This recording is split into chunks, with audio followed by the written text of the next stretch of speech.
The Russian Campaign. Esta versión, la que estáis viendo en la caja, es la versión de L2 Games, aunque la más conocida es la versión de Avalon Hill, cuya portada es esta que os pongo aquí. Pero no es la primera versión, la versión de esta caja es del año 1976, pero ya fue editada anteriormente por una casa llamada Jetco Games en el 74. La de Avalon Hill fue posterior. Y va a sacarla ahora en el año que viene, probablemente, porque está en el P500 y va a salir GMT con esta otra portada que tenéis aquí. La va a volver a reeditar. Se trata de un juego, evidentemente, de la campaña rusa, de la Operación Barbarroja. Un juego de hexágonos y de fichas, es decir, lo que se llama un juego de Hex and Counter, que desarrolla toda la campaña rusa. Es decir, vamos a tener desde la ofensiva alemana, desde la invasión alemana, el ataque alemán, hasta al final, con todo el contraataque ruso y la invasión alemana, la invasión rusa de Polonia, incluso de Alemania. Porque, de hecho, el ruso, para ganar necesita tomar Berlín.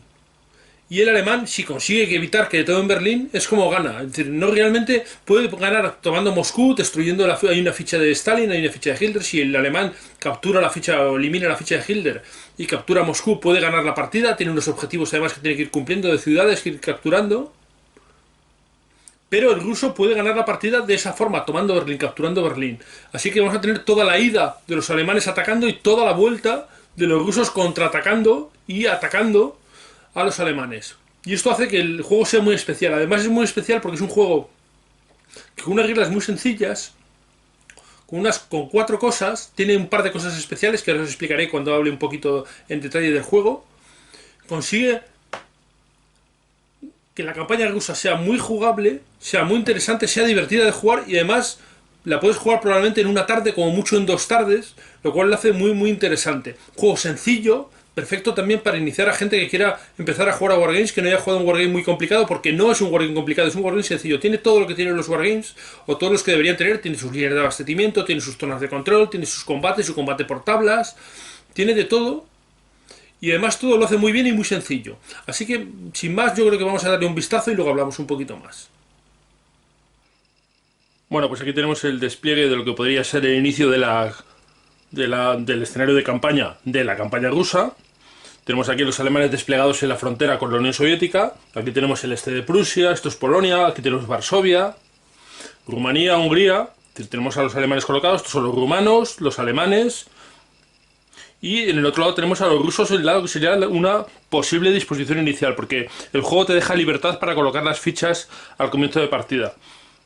Tenemos aquí todos los rusos puestos. Tenemos aquí, por ejemplo, Kiev con sus unidades una unidad de infantería, una de caballería y los trabajadores, que son importantes estas fichas que parecen fábricas, que son los trabajadores. Bueno, lo primero que hay que decir es que el juego utiliza la mecánica de I go, you go, es decir, juega un jugador y luego juega el otro jugador, pero tiene una diferencia fundamental, y es que cada jugador va a mover y atacar 2 veces. Hay 2 impulsos. Un primer impulso en el que los jugadores mueven todas las fichas y atacan con todas, en las que además se puede utilizar el apoyo de aviones. Aquí tenemos las fichas de Stukas, que van a representar el apoyo aéreo alemán. También hay en esta edición metieron unas fichas de Sturmovix, que sería algo parecido para los rusos, que entran más tarde en refuerzos. De manera que la fuerza aérea o el ataque, no tanto la fuerza aérea, sino el apoyo aéreo a ataques de tierra se ve representado con estas fichas que tenemos aquí. Y ese apoyo solo se va a poder hacer en el primero de esos 2 impulsos. Todas las fichas van a poder mover 2 veces y atacar 2 veces siguiendo unas condiciones. Básicamente la condición es que no estén en zonas de control enemigas para poder moverse. En ese segundo impulso, para poder moverse en el segundo impulso, no pueden estar en zonas de control enemigas. Otra cosa curiosa que tiene el juego, hay un par de detalles que son así interesantes de saber, es que el combate, si estás en zona de control, todas las unidades tienen zona de control en sus 6 hexágonos alrededor, y si estás en zona de control enemiga, cuando acaba tu movimiento, tienes obligatoriamente que atacar al enemigo, es obligatorio atacar. ¿Vale? Eso pues puede suponer a veces cosas curiosas porque puedes colocar tus tropas de manera, sobre todo el alemán al principio, de manera que el ruso se vea obligado a atacarte en su movimiento. Es decir, tú te terminas acercándote a una ciudad, vamos a suponer que te acercas aquí a Minsk, si estas unidades no estuvieras, no la atacas pero te quedas al lado. Si el ruso quiere seguir manteniendo Minsk, te va a tener que atacar. ¿Vale? Y eso pues hace algunas situaciones curiosas, algunas situaciones interesantes. Luego otra cosa diferente que tiene este juego son los ríos. Si os fijáis, los ríos no están en los lados de los hexágonos, sino están en medio del hexágono. Eso significa que las unidades que están sobre río son las que tienen la bonificación de defensa, van a duplicar su defensa cuando son atacadas. Si ninguna unidad enemiga ataca desde una posición también de ese mismo río. Es decir, si nosotros tenemos, vamos a poner esta unidad, por ejemplo, aquí, en este río, y los alemanes la atacan, si la atacan desde aquí, esta unidad se duplicaría.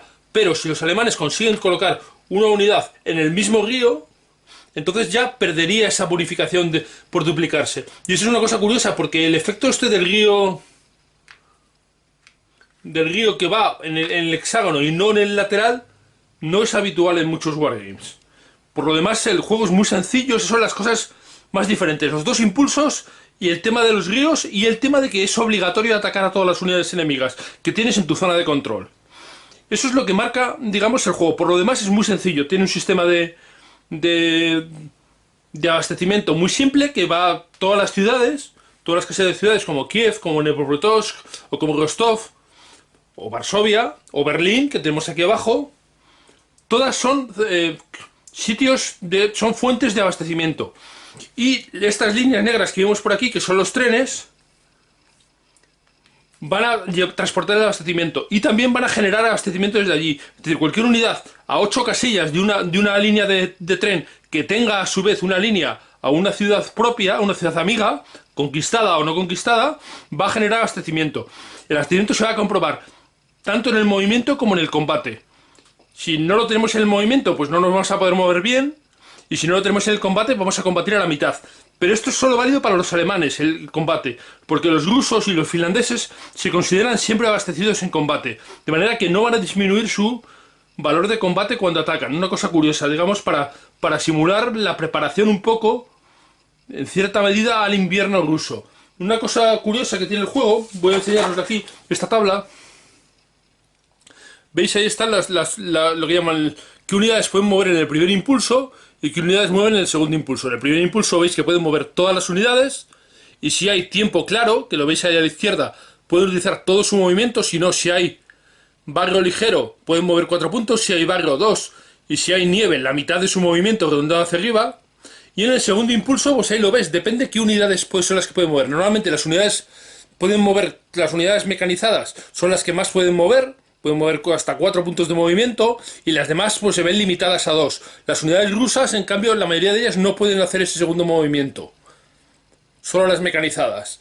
Y las aliadas del eje tampoco la pueden hacer. Veis que tiene 0 de movimiento. ¿Vale? Esto es lo que vamos a ver aquí en el... Estos, digamos, son los movimientos, lo voy a poner aquí, lo veis bien. Los movimientos de primer impulso y de segundo impulso. Es lo único especial que tiene el juego, en realidad. No tiene muchas más cosas especiales.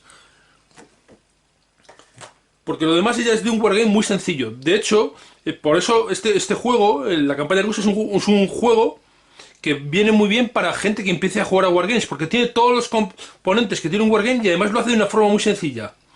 Bueno, como veis, el planteamiento es la campaña entera, porque una cosa que tenemos es que tiene unas tablas de... Voy a enseñaroslas aquí. Bueno, ahora les enseño. Tiene unas tablas de refuerzos completos. Es decir, aquí no se juega solo el avance alemán hacia Moscú, sino también va a llegar un momento en que los rusos empiezan a avanzar hacia Berlín. De hecho, la partida se acaba, los rusos la ganan si conquistan Berlín, y los alemanes la ganan si consiguen que los rusos no lleguen a Berlín. Y en cambio los alemanes pueden hacerlo capturando Moscú, eliminando a la ficha de Stalin, que es esta ficha de aquí. Hay ficha de Stalin y hay ficha de Hitler, que es esta que está aquí abajo. Esta es la ficha de Hitler y esta es la ficha de Stalin. Y es importante. Otras fichas importantes que tienen su cierta importancia, sobre todo para el apoyo de aviones, son las fichas de cuarteles generales, como esta que veis aquí. ¿Vale? Que los alemanes tienen una por cada uno de sus ejércitos, por el ejército norte, el centro y el sur, y en cambio los rusos lo que tienen es la ficha de Stavka, del Estado Mayor General ruso, que es esta ficha de aquí. Y eso va a permitir, porque para atacar con los aviones vamos a tener que estar a 8 hexágonos de distancia de un cuartel general. Y además no, vamos a tener que repartirlos. Los aviones que hemos visto ahí, los Stukas, no siempre están todos disponibles. Depende del tiempo, de la climatología que haya, vamos a tener disponibles 3 fichas, 2 fichas o una. La tabla de combate es esta tabla de aquí, ahora la voy a enseñar también más en detalle, que es una tabla muy sencilla. Típica tabla de odds, es decir, de hacer 1 a 1, 2 a 1, 3 a 1 y tirar el dado y ver el resultado. Esta es la tabla de orden de batalla alemana. Aquí tenemos las unidades que se colocan al principio del juego. Y luego aquí vemos por turnos las unidades. El numerito, el circulito redondo es el turno. Aquí tenemos, si ves, 2, 4, 6, 8. Las unidades donde van apareciendo. Y llega un momento en que los alemanes dejan de recibir refuerzos. Reciben muy pocos. A partir del turno 15, cosas así, empiezan a recibir muy pocos refuerzos. Lo único que reciben es unidades de apoyo. En cambio, los rusos, vamos a ver. Aquí tenemos la tabla rusa y como veis, en cambio, los rusos empiezan con pocas unidades, pero poco a poco van recibiendo mucho. Veis ahí en el turno 3 reciben un montón de unidades y luego poco a poco van recibiendo unidades y van transformando además sus unidades en unidades más potentes. Van recibiendo todo el gato y van luego transformándolas. Eso es algo muy importante también.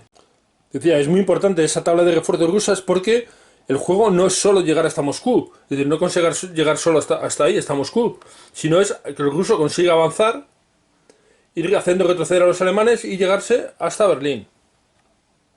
Tenemos Varsovia y ahí está Berlín.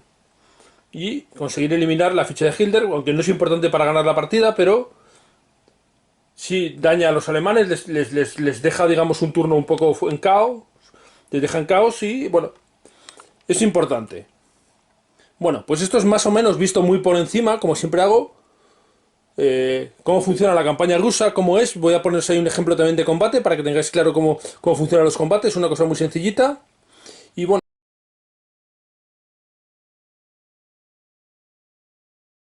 supongamos el comienzo de la campaña y que tenemos aquí las unidades alemanas y vamos a intentar capturar Kiev. ¿Cómo lo haríamos? Pues bueno, pues lo primero que tenemos sería, primero desarrollaremos en el primer impulso, el primer movimiento. Y si suponemos que es el comienzo de campaña, que es tiempo claro, quiere decir que las unidades pueden mover todos sus puntos de movimiento. Comenzaríamos moviéndolas. Pues por ejemplo, podríamos mover 1, 2, 3. Esta unidad aquí para atacar a esta que está protegiendo este flanco de Kiev. Y para evitar el bono de río, pues deberíamos colocar una unidad aquí. Podemos hacerlo con esta unidad de caballería. Moviéndonos siempre evitando la zona de control. 1, 2, 3, 4, 5 y 6. Evitamos la zona de control de este tanque y la de esta unidad de caballería. Y nos situamos ahí, de manera que podemos atacar ya quitándonos la defensa del río. Seguiríamos moviendo y podemos mover las unidades de infantería que van a hacer la mayor parte del ataque a Kiev. 1, 2, 3 y 4. Las dos unidades. El apilamiento, podemos apilar dos unidades porque son unidades de ejército. De manera que podemos tener dos apiladas juntas. Si fueran cuerpos de ejército podrían ser hasta 3, pero que son las rusas. Pero las alemanas son ejércitos y normalmente vamos a poder apilar a un máximo de 2 unidades. Hemos movido la infantería y ahora vamos a intentar eliminar también esta unidad de aquí. ¿Cómo lo vamos a hacer? Pues vamos a hacerlo de forma parecida a esta rusa de aquí. Primero vamos a intentar flanquearla con una, aunque tenemos la dificultad de los pantanos. Tenemos los pantanos de Pripyat, que son... nos van a obligar a pararnos en cuanto que entremos ahí, así que tenemos que movernos con cuidado. Tenemos que evitar la zona de control que proyectan estas unidades y también el pantano, de manera que el único camino que tenemos es este de aquí. Así que cogeremos esta unidad de infantería motorizada y moveremos 1, 2, 3, 4, 5 y 6, colocándonos sobre el río y evitando la zona de control. Ahora moveremos los tanques para realizar el ataque. 1, 2, 3, 4 y 5. Y 1, 2, 3, 4, 5, pudiendo apilarlos porque son ejércitos. De manera que ya tendríamos colocadas todas las unidades para realizar el ataque, tanto a todas las unidades, tanto Kiev como a las unidades que lo flanquean. Para completar el ataque necesitaremos el apoyo de los Stukas y para ello tenemos que colocar el cuartel general a distancia. Así que lo moveremos. 1, 2, 3 y 4, por ejemplo, de manera que esté distante. Necesitaremos que los Stukas pueden atacar a 8 casillas del un cuartel general. Así que lo correremos ahí. Podemos completar el ataque a esta unidad de caballería con este blindado que nos queda aquí. 1, 2, 3, 4, 5 y 6. Y iríamos completando los combates. Empezaríamos, por ejemplo, por este de aquí. Tenemos que la unidad de caballería rusa vale 3 y le atacamos con 4 y 6, 10 y 2, 12. De manera que tendríamos un 4-1. Miraríamos en la tabla y veríamos cómo se resuelve el 4-1. El ataque a la unidad que está defendiendo el flanco de Kiev, pues sería también, hemos dicho, un 4-1. Así que tiramos en la tabla y con un 6 significa defensor se rinde. Es decir, la unidad queda eliminada y además no va a poder ser utilizada como reemplazo. Después, esta unidad se habría quedado eliminada, así que la quitaríamos y las unidades avanzarían. Avanzarían esta unidad aquí y esta unidad aquí, por ejemplo. Aunque nos situaría en zona de control, pero bueno, vamos a intentar evitarlo. Ahora atacaríamos a Kiev. ¿Cómo lo atacaríamos? Pues con las dos unidades de infantería, que son 10, y uno de los blindados, 17. ¿Qué defensa tiene Kiev? Pues Kiev tiene una unidad de infantería 6 y una unidad de trabajadores, que vale 2. Así que tenemos 8. Como está defiende en ciudad, dobla. Tenemos 16. Atacamos con 17 contra 16, 1-1.